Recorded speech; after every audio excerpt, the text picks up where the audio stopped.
The next exercise is a sideline hip abduction, sideline leg raise. So the hip that I want to be working is on top again. I want to make sure that my hips are stacked. So my left hip is right on top of my right hip, top hip on top of the bottom hip. I'm not rolled back at all, I'm not rolled forward.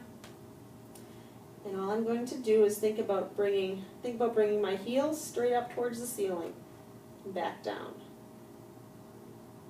So I should feel this right in kind of that back pocket area, right behind my hip.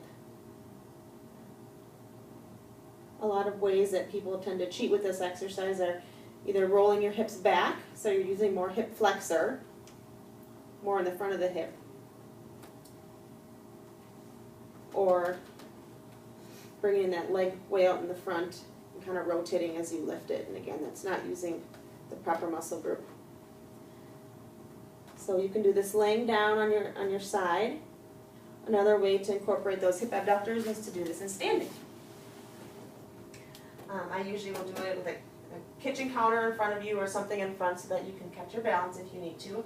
You're thinking about standing up nice and tall, belly button in. And we're going to go out to the side with the right leg. So I actually feel this exercise more on my left hip because my left hip is working really hard to keep me upright. So that left leg is really doing the work. Some compensation patterns for this exercise that we want to avoid are either leaning to the left with your trunk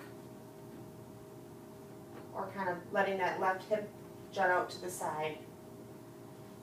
And not letting that hip do its job. So we want to stay nice and upright, nice and tall.